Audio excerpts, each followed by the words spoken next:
velkommen. I dag har Naalakkersuisut inviteret til pressemøde. Under dagens pressemøde har jeg selskab af Naalakkersuisut for Sundhed Kirsten Fenker og landslæge fra Landslægeembedet Benedikt Noersen. Til dagens pressemøde vil vi give en status på smitteantallet, anbefalinger, restriktioner og deres varighed.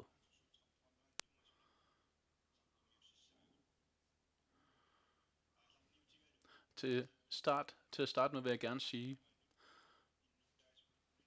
til samtlige borgere her i landet, til alle dem, som tager deres ansvar på sig og gør, hvad de kan for at begrænse smitten med corona, og som til dags dato har hjulpet til at bekæmpe corona, så vil jeg gerne takke på vegne af Naalakkersuisut.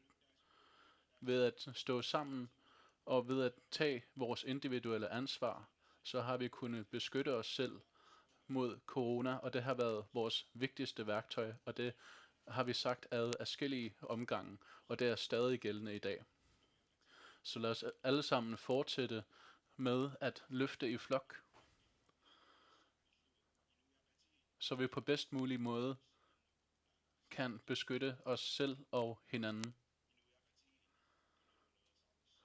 og dermed undgå, at der sker coronasmitte her i landet. Og så vil jeg også gerne videregive, lige her i starten, noget, der er mig meget på sinde, særligt med hensyn til Upernavík og de andre bygder under Upernavík, hvor der sker smitte lige for tiden, og hvor folk er meget bekymrede. I den her uge har vi af flere omgange afventet analyseresultatet fra flere byer, men særligt på resultaterne fra Tasiusaq og Upernavík og tilhørende bygder.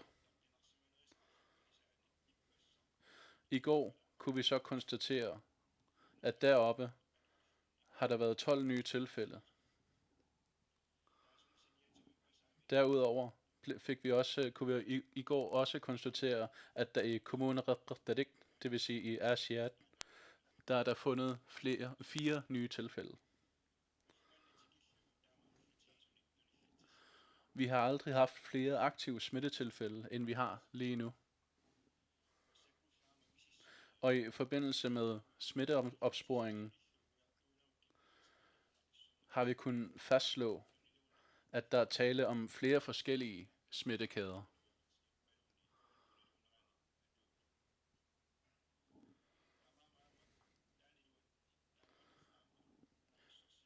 Det vi også kan fastslå er, at blandt de smittetilfælde, vi har nu, så foregår smitten hovedsageligt blandt dem, som ikke er vaccineret, og så også blandt dem, som har fået den første vaccine.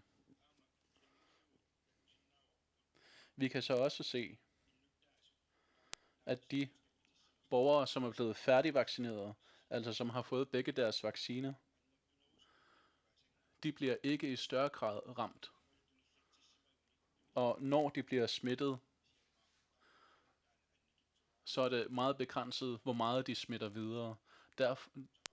Der er dog enkelte tilfælde, hvor man har kunnet konstatere, at en person, som ellers er færdigvaccineret, har kunnet give smitten videre. Men det er så en meget lille risiko, der er for det, og det er også noget, man kan se ud fra de seneste smittetilfælde, der er sket her i landet. Så der sker stor smittespredning blandt befolkningen, blandt dem, der ikke er blevet vaccineret endnu, og også blandt dem, som kun har fået første vaccine. Og så den seneste tid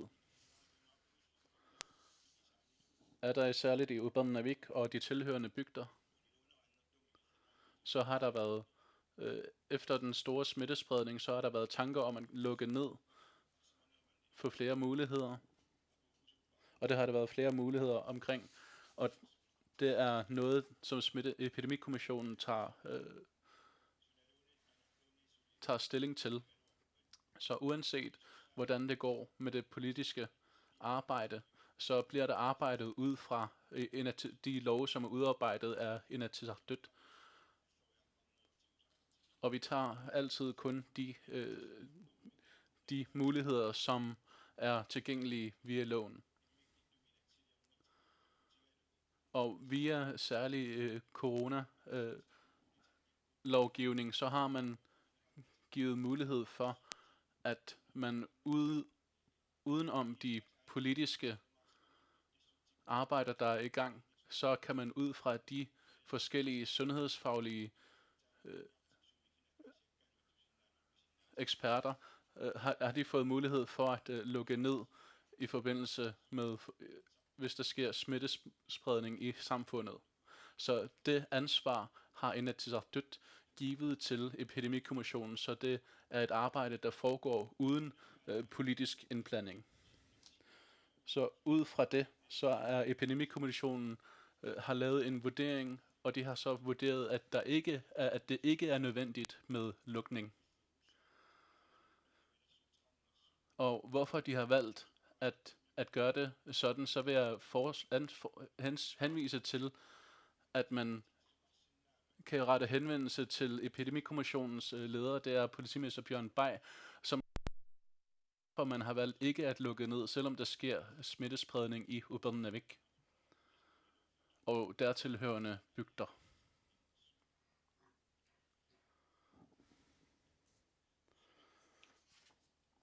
I dag, forud for pressemødet, har jeg som sædvanligt haft møde med partiformændene, det vil sige de partier, der er repræsenteret i Inatsisartut. Og nu har vi med udgangspunkt i en fælles forståelse besluttet, at de bekendelser, der er gældende nu, altså dem, som er gældende indtil fredag den 30. juli, de vil stadig være gældende fra den 31. juli i de steder, hvor der sker fri smittespredning. Ud fra det, som vi kan se nu, så er det Upernavik og dertilhørende bygder og Asiat.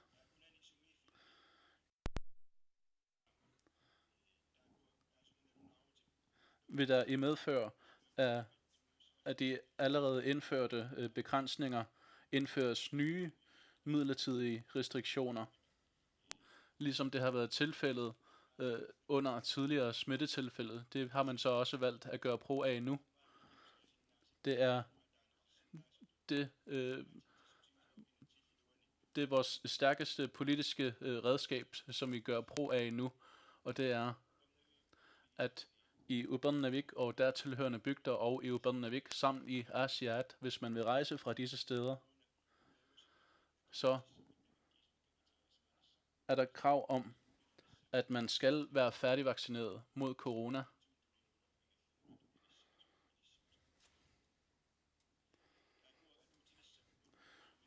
Og de nye regler, de træder i kraft fra i dag. Og ud fra den udvikling, der sker, så vil der blive taget stilling til de her begrænsninger. Også uden for steder, som ikke allerede er blevet nævnt. Hvis der sker fri smittespredning andre steder, så er der også mulighed for, at man tager tiltag i de her andre steder.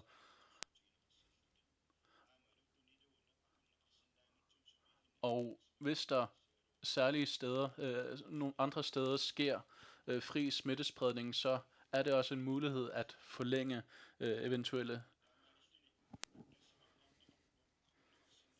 begrænsninger. Så dermed vil man forsøge at inddæmme, at der sker smittespredning til andre steder, hvor der ikke pt. Er smittespredning.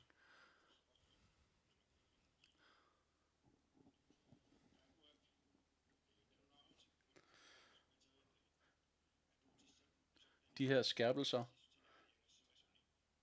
vil være gældende, de her skærpede regler, det vil være gældende på offentlige transportmidler, og det betyder så også, at der vil være krav, særligt om, at man skal være færdigvaccineret mod covid-19, eller også, hvis det er muligt, og der skal jeg understrege, hvis det er en mulighed, så kan man også benytte offentlige transportmidler, hvis man er testet negativ for covid-19 inden for de seneste 48 timer, og man kan dokumentere dette. Når jeg understreger, at hvis det skal være, så forholder det sig nu sådan, at man i forbindelse med testning, så har man fokus på dem, man regner med kan være blevet smittet, og også enkelte borgere, som viser tegn på sygdom med covid-19. Det er dem, der vil være særlig fokus på fra sundhedsvæsenet.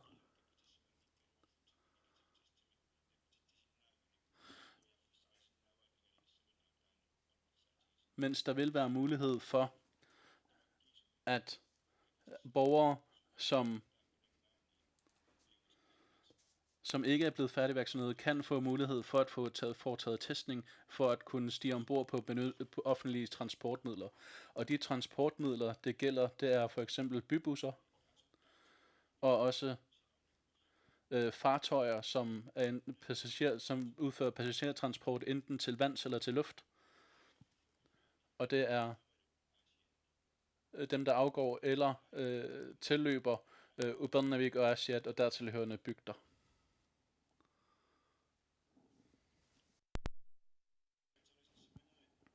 Når vi laver de her begrænsninger med hensyn til borgers mulighed for at rejse via vand eller til luft, så er det stadig en mulighed for folk at vende tilbage til deres hjem. Det, der bliver begrænset, det er, at hvis man vil udrejse til andre steder,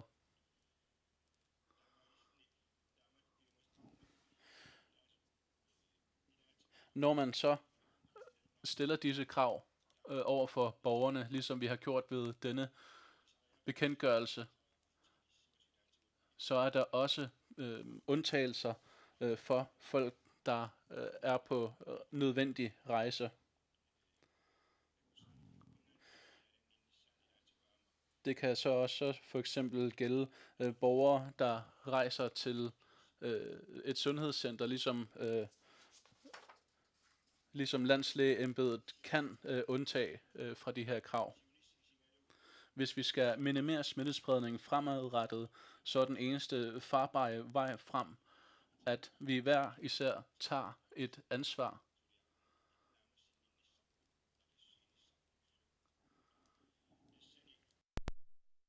Fordi det vi har kunnet se indtil nu, og der vil vi i den forbindelse gerne igen anbefale til, at flest mulige borgere tager imod tilbuddet om at få en coronavaccine. Og det vi også kan se, det er,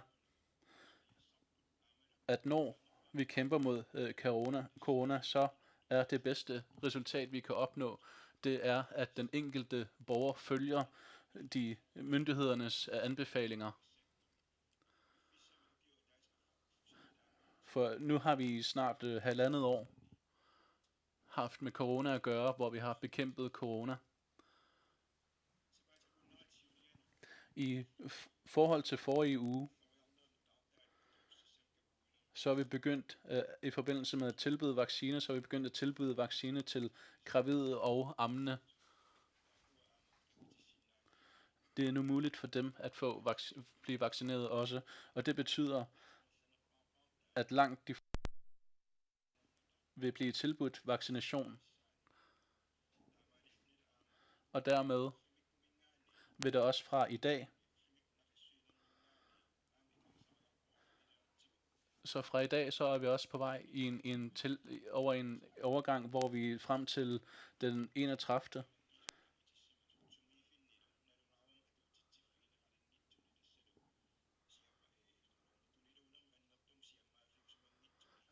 hvor borgere, som er i steder, hvor der ikke sker stor smittespredning, hvor dem, der er blevet fuldt vaccineret for at deltage i for eksempel arrangementer, restauranter, hvis de skal deltage i kulturarrangementer for eksempel, så er der et krav om, at man skal være fuldt vaccineret. Det er meget svært at forudsige, set i forhold til den seneste tid, og også set i forhold til det seneste halvandet år. Så er det meget svært at forudsige, hvordan de næste dage hvad der kommer til at ske i de nærmeste kommende dage, også særligt i de næste 2 uger. Specielt hvis vi kigger på perioden fra 6. juni, så er der fra syd og også op til Upernavik, har der sket smittespredning.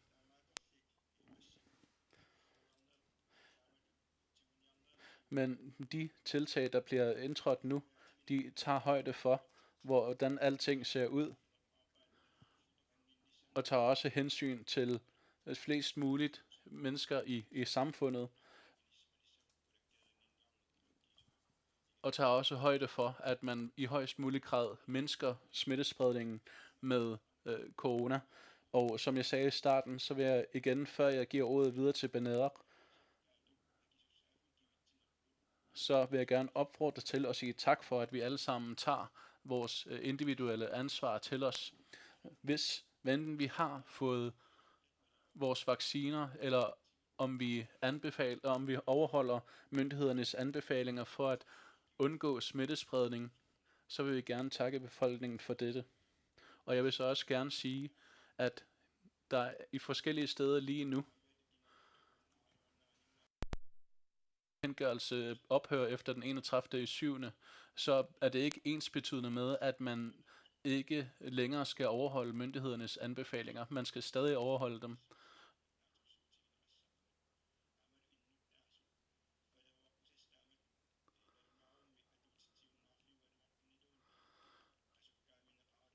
Og vi beder befolkningen om at blive ved med at tage deres ansvar til sig, også selv om der sker lempelser i restriktioner, også for at sikre, at vi på bedst mulig måde kan undgå, at der sker smittespredning med corona. Og nu vil jeg så give Benader muligheden for at få ordet. Værsgo, Benader. Tak. Status på antallet af dem, som er blevet syge, som ikke er blevet raske endnu, er 31. Og ud af dem er 3 blevet smittet, færdigvaccineret, og 5 har fået den første vaccine, mens resten ikke har fået vaccine.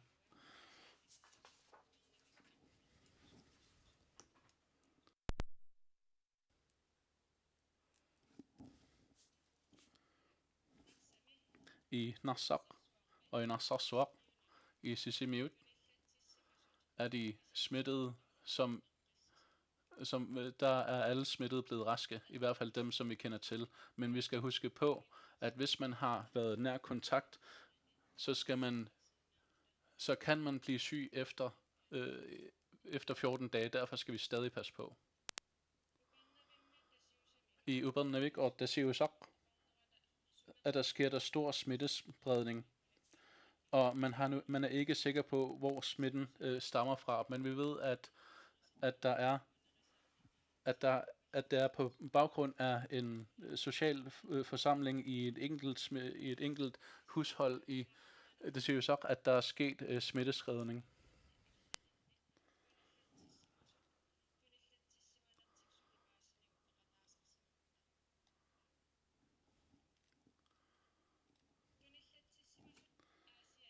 De smittede i Asiat, som man opdagede i går, har før deres afrejse til Nuuk, der regner man med, at de er blevet smittet før deres afrejse til Nuuk. De smittede har været på besøg på en børnehave, før de var klar over, at de var blevet syge, hvor de så hvor der så er risiko for, at der er sket smitte, og derfor er den børnehave blevet lukket ned, og personalet er blevet sendt hjem. Dem, der har været i nær kontakt med smittet, skal fra den dag, de har været i risiko for at blive smittet, der skal de blive hjemme i 7 dage, indtil en negativ test viser, at de ikke er syge. Men når det så er sagt, så kan virusen nogle gange være op til 14 dage om, at man begynder at se tegn på sygdom, og derfor skal man være meget opmærksom på eksempelvis sygdomstegn. Og hvis man oplever, at man har sygdomstegn på covid-19, så er det vigtigt, at man bliver undersøgt. Med hensyn til Delta, så er den meget mere smittefarlig, og i forhold til andre, så er den mere smittefarlig også blandt dem, der har fået den første vaccination. I andre lande har man lagt mærke til, at Delta-varianten kan give mere svære sygdomsforløb, men det er stadig for tidligt at sige, om det virkelig er tilfældet. Som Mutti har sagt, så er vaccinen vores bedste forsvar, fordi vi kan se, at dem, der er blevet færdigvaccineret, altså har fået vaccinen 2 gange, at ud af dem er det meget få, der er blevet smittet. Og det er også begrænset, hvor meget de smitter videre, når først de er blevet smittet med covid-19. Vi har flere gange set, at det i forbindelse med sociale sammenkomster i private hjem, at der sker smittespredning. Derfor vil jeg gerne opfordre jer til, at dem I har nære kontakter med, prøv at begrænse dem I har nære kontakter med, og prøv at undgå rejse. Og så som det vigtigste,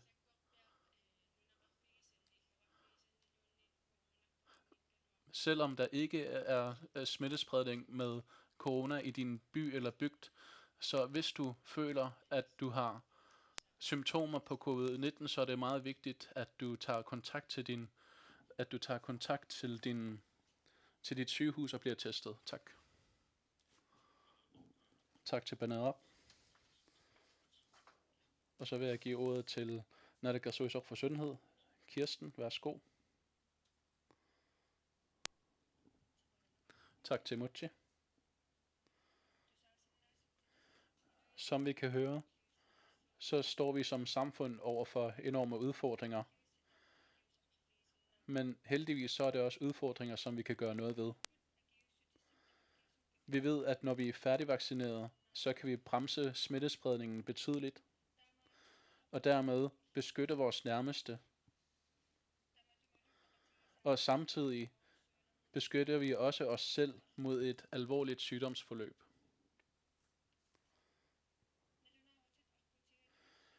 Igennem bekendtgørelser er der iværksat initiativer, der skal begrænse aktiviteter, hvor der kan opstå smittespredning.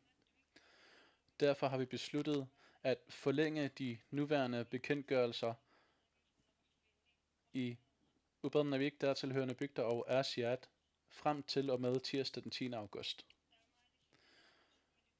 Så har de gravide og ammende også mulighed for at blive vaccineret, hvor de så også vil have mulighed for at nyde godt af den beskyttelse, vi andre også har.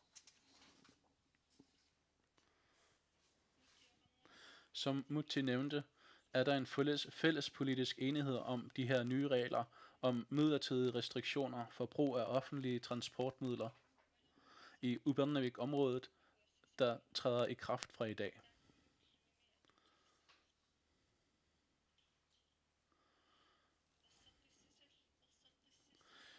Det er vigtigt at understrege, at de her regler er midlertidige. Hensigten med reglerne er at forhindre spredning af smitte til andre dele af landet, da smittekæderne endnu ikke er klarlagt.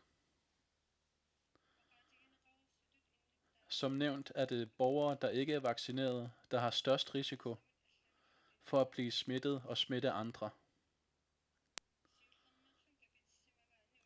Er man vaccineret første gang, er risikoen mindre, men stadig til stede. Risikoen for at smitte eller blive smittet som fuldt vaccineret er minimal.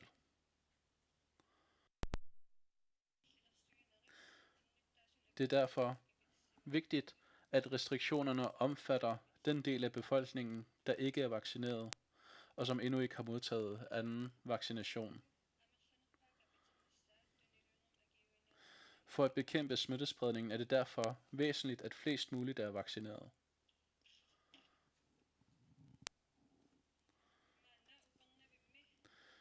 Vi vil nu i Upernavik fra i dag. Nu bliver der sendt testkapaciteter op til Upernavik. I morgen vil læger og andet sundhedspersonale i Upernavik. Der vil også blive tilbudt vaccinationer i Upernavik i dag. I Asiat er der i disse dage også tilbud om vaccination.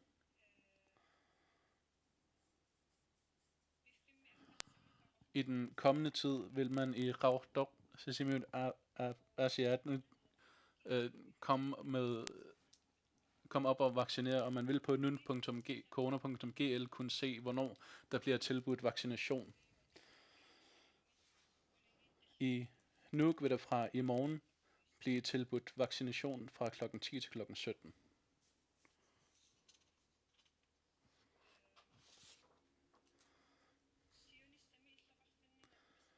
Og der arbejdes på, at der i muligheden, at der arbejdes samtidig på at åbne muligheden for, at der i fremtiden løbende kan vaccineres i alle byer med sygehus eller sundhedscenter. Tak.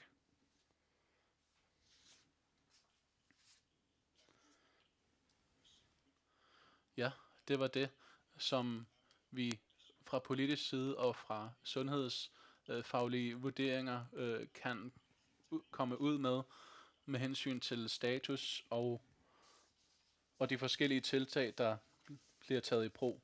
Lad mig sige endnu en gang, og det er noget, jeg har sagt før.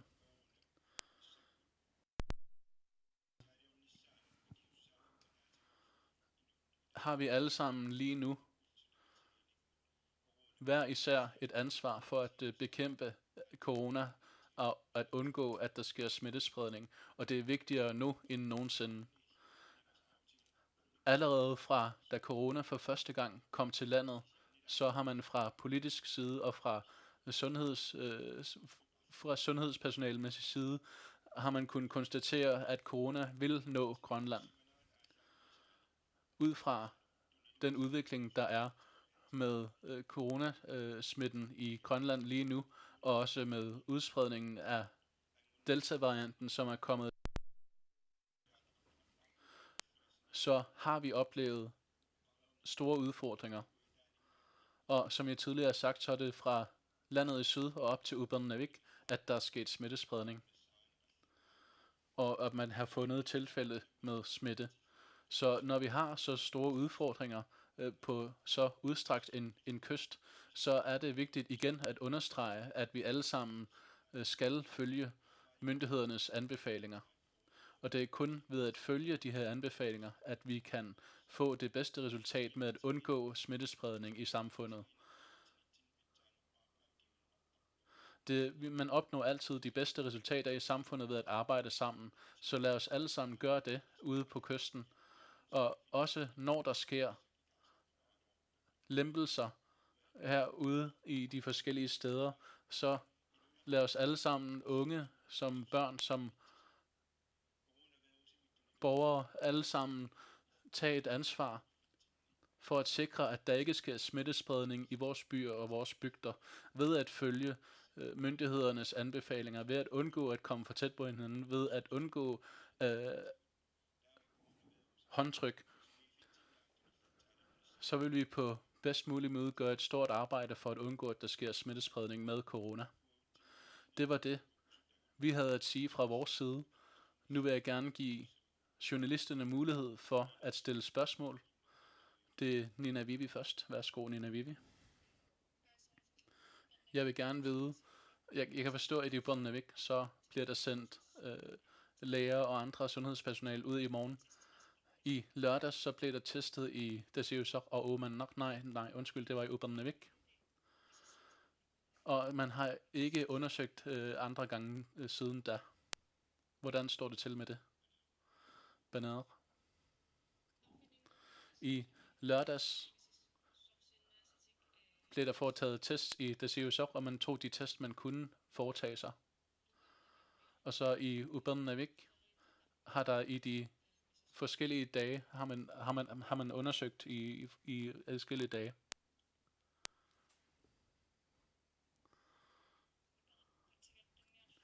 Jeg vil gerne stille spørgsmålet igen. Sygehusvæsenet i Upernavik, kan det følge med? Ifølge de oplysninger, jeg har fået, så ringer borgerne i Upernavik uafbrudt til sygehusvæsenet. Bananer. Som Kirsten sagde, så bliver der sendt personale fra Nuuk til i sygehusvæsenet i Upernavik, også for at tilføre ekstra ressourcer.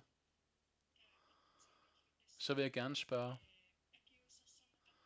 med hensyn til dem, der er blevet færdigvaccineret i Asiat og Upernavik og i dertilhørende bygder, de har så mulighed for at rejse. Før de rejser, skal de så lade sig undersøge igen, fordi de jo ligesom andre kan blive smittet. Nej. Vurderingen, som blandt andet Banader og jeg også har understreget, vurderingen den, at set i forhold til globale tilstand, og som man også kan se her i landet, så er der i forhold til dem, som er blevet færdigvaccineret, altså dem, der har fået den anden vaccine, der er meget lille risiko for, at de kan blive smittet. Og når de bliver smittet, så er der også meget lille risiko for, at de smitter videre. Og så ud fra de sundhedsfaglige vurderinger, så er det blevet besluttet, at man skal gøre det på den måde. Derfor er det ikke nødvendigt for den gruppe at blive undersøgt igen. Også når det kommer til folk, der ankommer fra udlandet til Grønland, så er der ikke behov for testning. Man kan også se, at der efterhånden er meget store beviser globalt set, og det fremgår også af den seneste tids smittetilfælde i Grønland, hvor man har kunnet bevise, at der sker meget lille smittespredning blandt dem, der er færdigvaccineret. Med hensyn til dem fra Upernavik. Jeg tænker på smittespredning i Upernavik. Der er sket henvendelser til Sammitjak. At der er nogen, der siger, at der sker rigtig meget rejse ude i Upernavik. Også dem, der rejser fra bygd til bygd. At de eksempelvis kan sprede smitte med covid-19. Og så vil jeg gerne spørge, i flere af Upernaviks bygder har I så tænkt jer at lave smittetests i de steder. Med hensyn til det første spørgsmål, så vil jeg gerne lige svare på den første del af spørgsmålet, og så vil jeg give Banader og Kirsten mulighed for at svare. Altså de henvendelser, der bliver overbragt til Sammitjak, og som er henvendelser, som vi også hører blandt i de forskellige steder, det er og med hensyn til rejse i Upernavik, der opfordrer vi på det kraftigste til, at der ikke sker rejser på den baggrund, at smittespredningen lige nu, som er ukontrolleret, den kan risikere at sprede sig yderligere, og derfor er vi ud fra det politiske skøn og også det sundhedsfaglige vurdering, der anbefaler vi ikke, at man rejser fra sted til sted på nuværende tidspunkt. Og så med hensyn til undersøgelser og vaccinationer, så vil jeg give ordet til Kirsten og Banader. Tak. Ifølge planerne, så starter vaccinationerne i Upernavik i dag, og så i morgen, når der kommer flere sundhedspersonale til, så vil man også så har man også til hensigt, at man har de her tilbud ude i bygderne også. I Dasiusaq og Upernavik, sker der test lige nu, og hvis det bliver vurderet, at man skal foretage test i andre bygder, så vil vi selvfølgelig gøre det.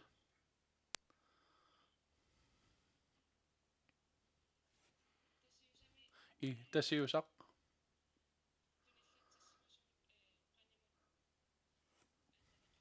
dem, der har været i nærkontakt med dem, der er blevet konstateret smittet i Dasiusak, der har vi bedt dem om at gå i hjemmekarantæne, hvor de så skal blive undersøgt på 7. dagen efter deres seneste kontakt.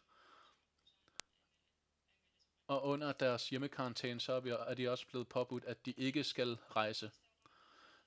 Sundhedsvæsenet har, som Kirsten har sagt, så har de tænkt sig at tage sig ud til Dasiusak igen, fordi der har været folk har været i kontakt med hinanden, før det blev konstateret, at der var smitte, derfor kan der være smittespredning. Men hvis man i andre byer og bygder føler, at man har tegn på sygdom med corona, så skal man rette henvendelse til sundhedsvæsenet som på almindelig vis. Og derefter vil man vurdere, hvilke tiltag man skal tage. Jeg ved godt, at der i Sakrak, så da der var tvivl om, hvorvidt der var smittetilfælde i Sakrak, så tog sundhedsvæsenet hurtigt nogle tiltag i gang. Heldigvis blev der ikke fundet sygdom med Sakrak, men hvis man er blevet syg, så har man mulighed for at rette henvendelse til sundhedsvæsenet. Og så har jeg et lidt andet spørgsmål, der handler om Delta. Med hensyn til at vende tilbage til de her mere normale og i forbindelse med vaccinering, hvor stor en procentdel af befolkningen skal man op på, som er blevet færdigvaccineret, før vi kan vende tilbage til normale tilstanden? Ja, ude i samfundet, så er det vigtigt, at så mange som muligt er blevet vaccineret. Og som vi har sagt nu, så har vi tilbudt vaccine til alle over 18 år.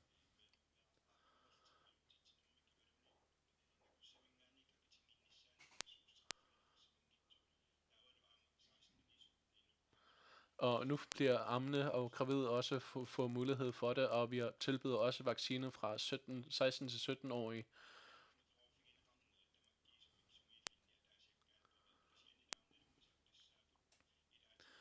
Men vi ved så også, at der er nogen for eksempel, der fisker uden skærs, eller som rejser i udlandet, at dem, der har fået første og tilbud om første og anden vaccine, der har de ikke nødvendigvis nået at tage sig af til tilbud. Og det er derfor, man, som Kirsten har sagt, at man laver nogle planer for at tilbyde vacciner til dem, der ikke har nået at få vaccine af den ene eller den anden grund, eller som måske ikke tidligere har haft lyst til at få en vaccine, men som nu har lyst til at få en vaccine. Og så derudover, så er det i forbindelse med gravide og ammende, som der nu er som nu bliver tilbudt vaccine. Så det er vigtigt, at graden af personer, der er blevet vaccineret mod corona, er så høj som muligt. Og jeg er også nødt til at sige, at lige nu, ud fra det, som vi kan se på nuværende tidspunkt, og det, som Bernadette også har sagt, og man kan se ud fra vores erfaringer her i landet, at det at være færdigvaccineret og at følge myndighedernes anbefalinger er det bedste forsvar imod corona. Så derfor har vi et tilbud nu, flere tilbud i gang i løbet af august, hvor vi vil tilbyde vacciner for så mange som muligt, og for at sørge for, at folk bliver færdigvaccineret. Har I et særligt mål, for eksempel 70% af befolkningen, eller et andet procentantal? Jeg vil helst ikke komme med en procenttal lige på nuværende tidspunkt. Der har været forskellige vurderinger. I starten var der et meget højt tal, og nu er det en del lavere, men det er stadig langt størstedelen af befolkningen, som vi skal satse på, bliver vaccineret. Lige nu er der rigtig mange, der har lyst til at blive vaccineret, og i den forbindelse vil vi ikke nævne et præcist procenttal, fordi men vi kan sige, at vi er ved at nå det mål, at vi langsomt er ved at nå det mål med hensyn til antallet af vaccinerede i befolkningen. Jeg vil lige stille et hurtigt spørgsmål. Hvordan vurderer I status på vaccinen lige nu? Bernard, hvis du vil starte.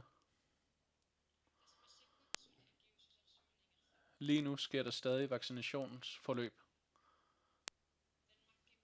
Og i Danmark, dem der er i ferie på Danmark, altså grønlændere i ferie på Danmark, de kan nu også få vaccinationen i Danmark, og det er der mange, der tager. Det tilbud er der mange, der tager sig af, og det er vi meget taknemmelige for.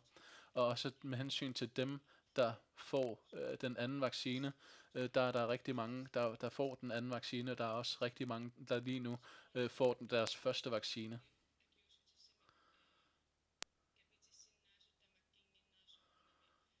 Før vi når op på den fulde dækning, så er det selvfølgelig ærgerligt, at vi har skulle tilbyde de her vaccinationsforløb så mange gange. Men selvfølgelig er vi glade for, at folk dukker op og tager imod tilbuddet. Jo, før jeg giver ordet til Nina Vivi, så er det i forbindelse med med at jeg ikke vil sætte procenttal på, så er det fordi det her tal, det er skiftet i forhold til forskellige vurderinger.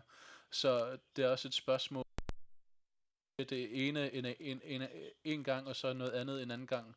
Så er det også noget, man vil bide mærke til. Men for eksempel, hvis der er nogen, der i forbindelse med ferie eller arbejde rejser til Danmark, så er det nu muligt for dem at blive vaccineret i Danmark også. Og det er noget, der er stedkommet fra et ønske fra landslægeembedet og også fra departementet for sundhed. Så det kan være, at man får det første stik her i landet, men så har man mulighed for at få det andet stik inden for den periode, hvor det bliver anbefalet, at man får det andet stik. Og det er et skridt i den rigtige retning. Og så kan man selvfølgelig også stille spørgsmålstegn ved, om man skal vaccinere dem i aldersgruppen 12-15 år.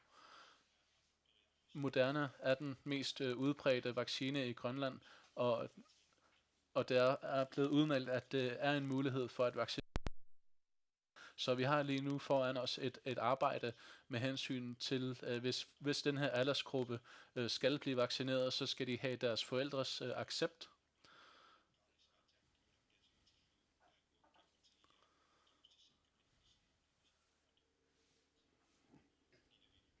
Og så er det Nina Vivi. Jo, med hensyn til vaccinen og vaccinationerne.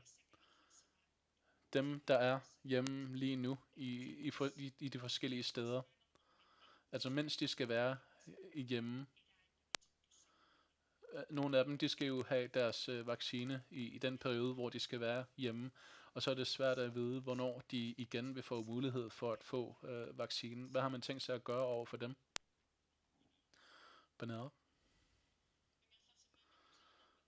Dem, der er i hjemmekarantæne, der er det vigtigt, at de forbliver i hjemmekarantænen. Men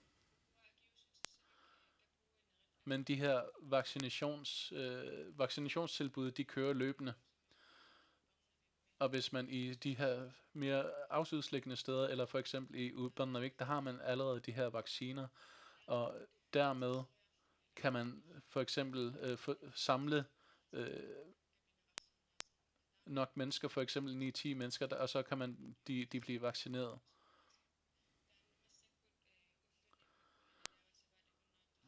Det vil man i den kommende tid og de nærmeste par dage i forbindelse med vaccinationerne selv hvis man ikke kan deltage i de her vaccinationer, der er åbne for alle, så vil det være muligt at få vaccinen. Så vil det være muligt at få vaccinen på et andet tidspunkt.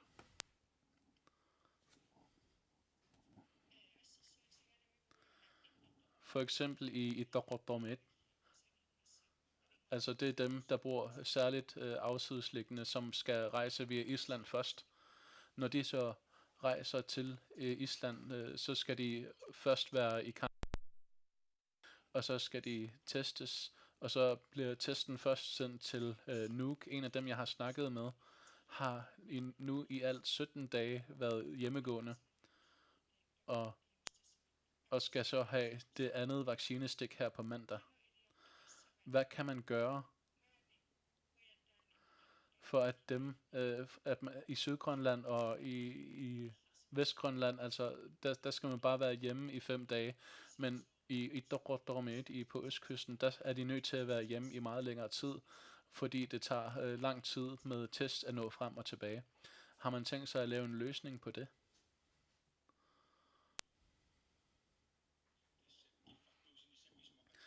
Jo, i forhold til serviceaftalerne, så er det noget, der er foretaget ud fra, så er rejser foretaget på baggrund af en dødt beslutning, der er foregået under seneste valgperiode. Så vi har en udfordring på det punkt. For eksempel, når man rejser til og fra et Dormit, hvor vi har åbnet op for den almindelige beflyvning, og på den baggrund har Naalakkersuisut et arbejde i gang på nuværende tidspunkt, hvor vi den nærmeste tid gerne vil have arbejder på højtryk for med hensyn til beflyvningen af de her steder.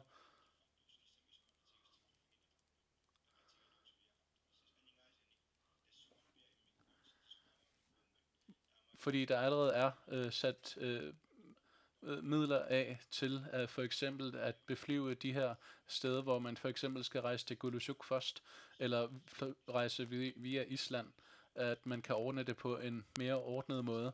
Så vi kan se, at vi er nødt til at lave nogle forbedringer på det tidspunkt. Så derfor er det indtil slutningen af året en mulighed, ud fra de midler, vi har til rådighed, så vil vi forsøge at finde en mere smidig løsning, fordi et Dormit kan man ikke komme udenom, og særligt med hensyn til de her coronaperioder, så er det særligt svært at prøve at nå frem til at rejse fra et Dormit. Og det stiller også folk, der bor i et Dormit i en særlig svær situation. Så derfor har man igangværende arbejde i gang for at finde en mere smidig løsning for flyvning og befordring til og fra et Dormit.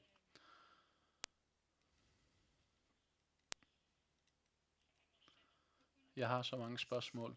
Jeg vil gerne lige spørge med hensyn 15 år gamle. Der har man åbnet op for vaccinen, altså dem, der skal til efterskole. Men i de andre byer, hvor der ikke sker smittespredning, så er der ikke længere krav om masker i de byer, hvor der ikke sker smittespredning, ikke også? Jo, de gældende bekendtgørelse er gældende for hele landet indtil 30. juli, og så fra 31. juli, så er der i de steder, hvor der sker fri smittespredning, og det er så Upernavik og dertilhørende bygder og Asiat, så vil de restriktioner være gældende andre steder. Og selvfølgelig, hvis der sker fri smittespredning andre steder, så vil der blive udarbejdet en ny bekendtgørelse, der gælder for de steder.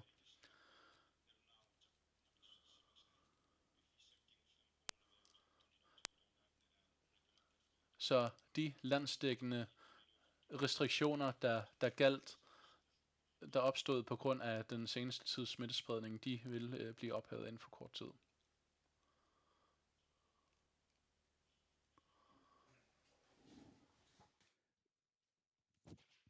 Jeg vil gerne spørge, om I kan forklare, hvordan det kommer til at virke, det her med, at man skal kunne bevise, at man har modtaget fuld vaccination, hvis man for eksempel vil ud og spise med sin familie, eller til et sportsarrangement eller noget andet.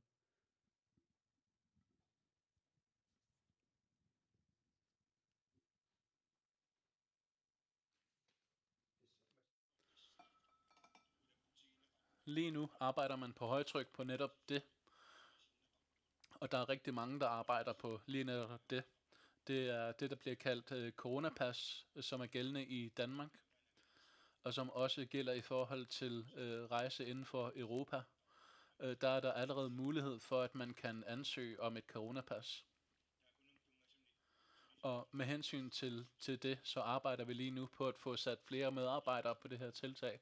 Også fordi der er rigtig mange ansøgninger lige nu. Og der er også mange, der først lige har fået deres første vaccine, der nu prøver at ansøge om at få det her coronapas. Så der er en del arbejde med hensyn til at få det hele på plads, og der er også forskellige ting, der skal trykkes. Og så derudover, indtil det kommer helt på plads, så er der også mulighed for, at man har andre dokumentationsmidler. For eksempel kan det være et dokument for, at man har fået vaccinerne. Altså de her små sedler, hvor der står, at man er blevet vaccineret, det kan fungere som dokumentation i den kommende tid, indtil de her andre tiltag kommer helt på plads.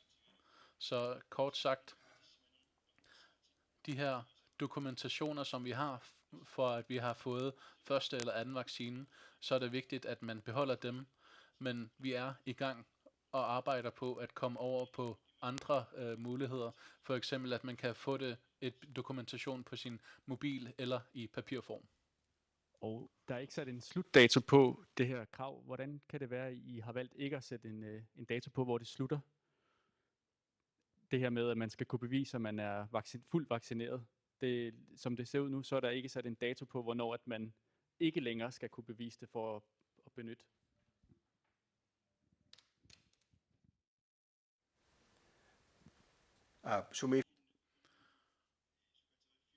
Ja, de her steder, hvor der sker restriktioner, der vil det være sådan, at det her krav vil være gældende midlertidigt. Så man skal regne med, at cirka indtil midten af august, så vil man skulle kunne bruge de her dokumentationsmidler. Og så vil det selvfølgelig være en mulighed, at man kan forlænge de her tiltag, fordi der er rigtig mange, der lige nu har fået deres coronavaccinationer, som gerne vil have et coronapas.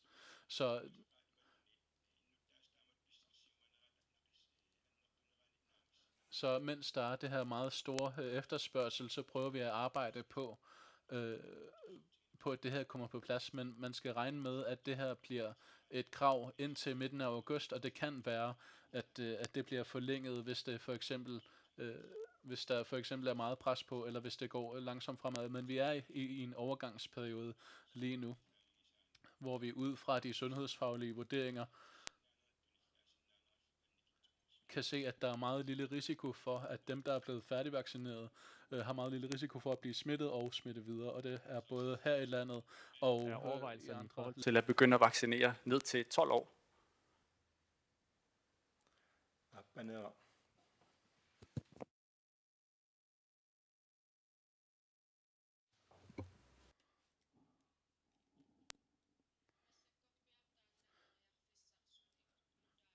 Lige nu er det en meget ny mulighed, og derfor så er vi afventende overfor, at man i Danmark,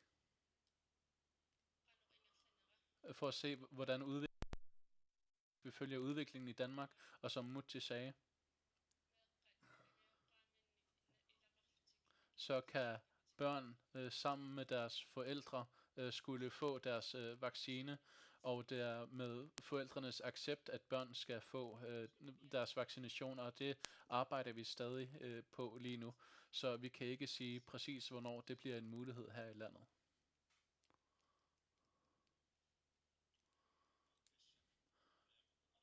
Ja, som Benader sagde, så har jeg sagt, at der er nogle forskellige lovgrundlag, som skal være på plads, fordi der her er tale om børn og unge mennesker.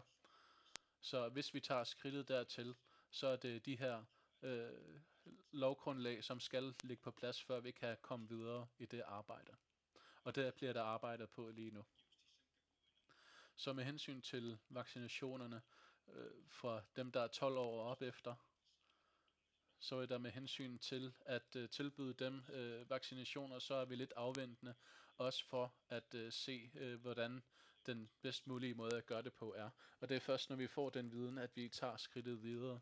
Men det er vigtigt, at så mange som muligt, der er over 18 år i samfundet, får deres vacciner, og det Og det er så også en ny mulighed, at man i forskellige steder også kan tilbyde vacciner til de yngre, og vi er forhåbningsfulde over, at dette vil bidrage til, at endnu flere i samfundet bliver færdigvaccineret. Hvis der ikke er andre spørgsmål, så ender vi pressemødet her. Når pressemødet er færdigt, så vil de enkelte journalister have mulighed for at stille os nogle spørgsmål, men til slut vil jeg også gerne sige, at befolkningen tradition for at drage fra forskellige byer til andre byer, eller fra byer til bygder, eller fra for eksempel fra forholdssteder til byer eller andre bygder, hvad enten det er via vand eller til fly, hvad enten det er med vores egne små både eller med andres både, så er vi i de så gode sommervejr, mens vi har mulighed for at rejse, så tager vi god brug af det. Og også med hensyn til forskellige forsamlinger under sommerbopladser, så ved vi godt, at det er en grønlandsk tradition, men de her sommertraditioner, og når de her lyse sommerdage, så plejer vi at samle kræfter til de mørke tider. Og derved plejer vi at hente både kræfter, både fysisk og psykisk. Men i de her coronatider, der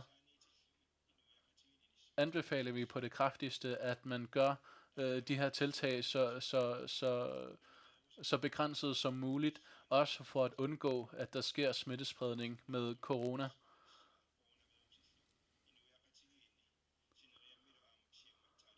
Og også for at undgå, at der sker smittespredning med coronavirus på kysten. Det er et ansvar, vi alle sammen har. Lad os alle sammen tage det her ansvar på os. Og som I også har vist indtil nu, så lad os stadig vise, at vi er vores ansvar voksne og gør, hvad vi kan for at begrænse smittespredningen med covid-19. Det er så pressemødet for i dag. I må have en god dag, og tak.